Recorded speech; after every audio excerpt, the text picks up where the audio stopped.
Good morning बच्चों। आज जो हम बताने जा रहे हैं अगला टॉपिक जो हमारा है वो समतल दर्पण द्वारा प्रतिबिंब का बनना। प्रतिबिंब समतल दर्पण में कैसे बनता है इसके बारे में आप लोग देखिए और समझने की कोशिश करिएगा। यहाँ पर हमने एक परावर्तक तल ले लिया है जो M1 और M2 है, एक समतल दर्पण है। यहाँ से हमने ये क्या ले लिया, दो किरणें ली। जैसा कि हम लोग सभी प्रतिबिंब में आप लोग पिछली कक्षा में पढ़े थे, बताए थे कि दो किरणें हम लोग लेते हैं, वही दो किरणें हमने लिया। OA ये किरण और दूसरी किरण OB हो गई जो कि तिरछी है। एक लंबवत किरण लिया और दूसरी OB तिरछी लिया है। तो जो OB लंबवत किरण लेते हैं तो आपको मालूम है कि 90 डिग्री पर होगा, तो जो किरण 90 डिग्री पर आपतित होती है वो उसी मार्ग में, फिर जिस मार्ग से आती है उसी मार्ग से वापस AC के माध्यम से ये वापस जा रही है।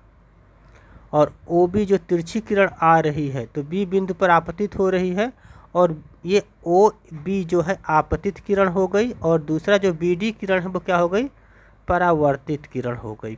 यानी कि आपतन कोण और यहाँ पर BN जो है अभिलंब हो गया, तो OBN आपतन कोण बराबर हो जाएगा NBD परावर्तन कोण के, जो यहाँ पर दिखाई दे रहा है। अब यहाँ से हमने क्या किया कि जो AC किरण थी जो परावर्तित हो रही थी इसको हम पीछे तक बढ़ाते हैं, और BD किरण को भी हम पीछे तक बढ़ाते हैं। जहाँ ये काटते हैं तो कटान बिंदु पर दोनों का क्या बनता है, वस्तु का प्रतिबिंब I बन रहा है। तो ये वस्तु का प्रतिबिंब आपका दर्पण में बन गया I। O का प्रतिबिंब I है, वस्तु O का प्रतिबिंब I है। तो यहाँ पर हमको दिखाई दे रहा है परावर्तन के नियम से कि कोण OBN बराबर हो जाएगा कोण NBD, इसीलिए आपतन कोण बराबर परावर्तन कोण लिख दिया। यहाँ तक क्लियर हो गया होगा। अब समांतर रेखा को एक तिर्यक रेखा काटते हैं तो कोण आपस में बराबर हो जाते हैं, इसलिए AOB बराबर हो जाएगा OBN, क्योंकि एकांतर कोण हो गया ये। दूसरा है, अब यहाँ पर दिखाई दे रहा होगा NBD बराबर हो जाएगा AIB के, क्योंकि ये संगत कोण हो गया। तो यहाँ से अब हम इन तीनों को लेकर के ये क्या चीज़ देखेंगे कि O कोण OBN बराबर NBD हो गया। अब यहाँ पर जो है OBN जो है AOB के बराबर हो गया, ये वाला कोण इस कोण के बराबर हो गया। तो अब NBD जो है AIB के बराबर है, क्योंकि ये संगत कोण हो गया।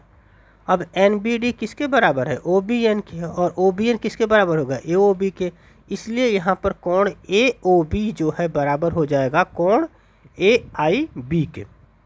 यहाँ तक क्लियर हो गया होगा।